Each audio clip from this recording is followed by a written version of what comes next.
What do you bring to the table in a relationship?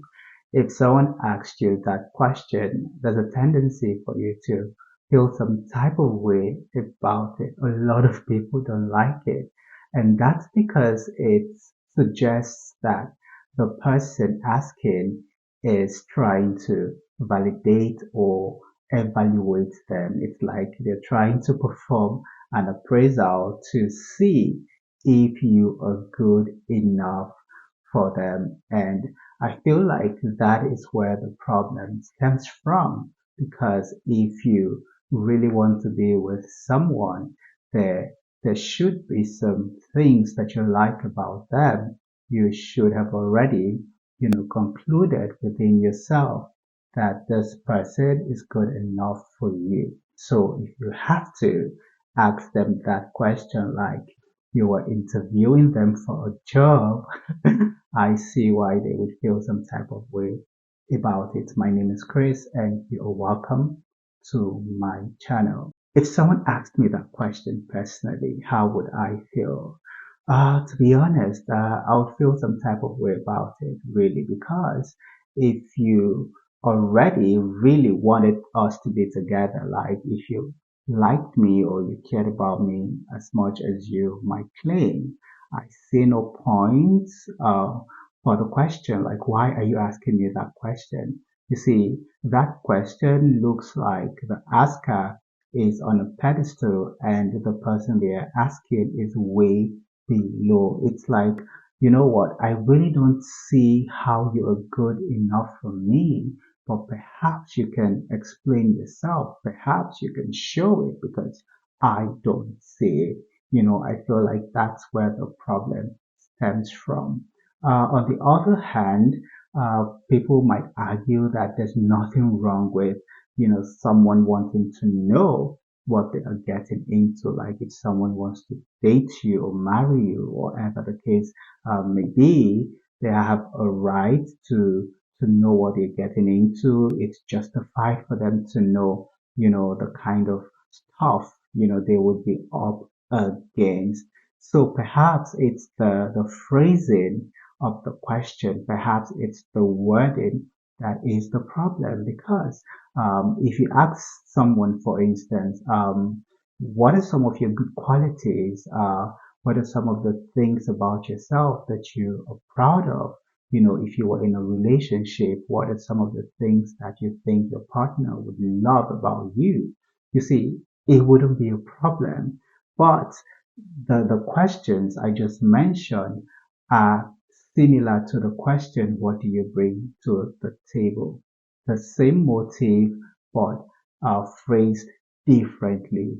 All right. It's like going for a job interview, for instance, and the interviewer asks you, uh, what do you bring to the table? You wouldn't take any offense to that question. You wouldn't. As a matter of fact, you'll be glad that they asked if you know what you're doing, if you know that indeed you're qualified for the job, because it would be your opportunity to sell yourself. It would be your opportunity to prove to them that indeed you are the best candidate for the job.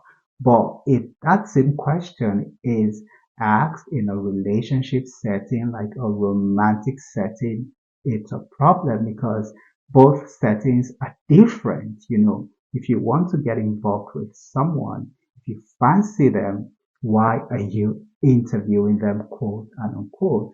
And remember, that question itself stems from a place of, okay, you need to show me what you got. You need to convince me. Personally, I don't think that someone needs to convince the other party about them being good enough. No, I don't think so. Like, if you think the person is not good enough, you might as well just go for someone else. You know what I mean? Like, why do you have to ask them that question? Even if you want to know, like I said, basically, if you're a genuine person, like you're not egoistic or anything, you might just want to get a sense of what they're about, like what being in a relationship with them would feel like.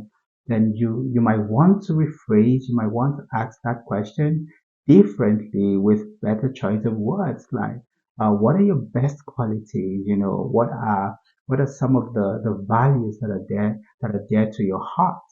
Questions like that would make the other party feel comfortable. They wouldn't feel small. They wouldn't feel like you are trying to embarrass them. And most of the time, men are the ones asking that question. And it comes from a place of misogyny, really, because traditionally, the man is known to be the provider. He's known to be the one to take up all the bills and ensure that his partner is well taken care of. So a lot of men use that question to like try to be egoistic and try to gauge if their partner is going to be a liability to them in the relationship. So most of the time when someone asks, what do you bring to the table? It's more of a material question. Like they want to know if you're going to contribute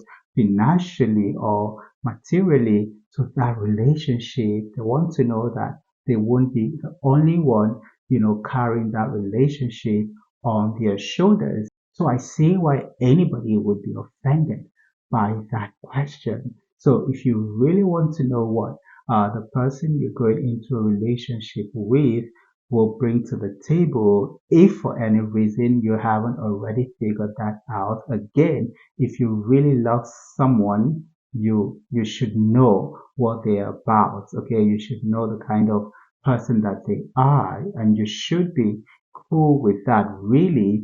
But if you really want to know, if you're not satisfied with what you know already, perhaps you might want to rephrase the question. Instead of saying, what do you bring to the table? Find other ways to say it.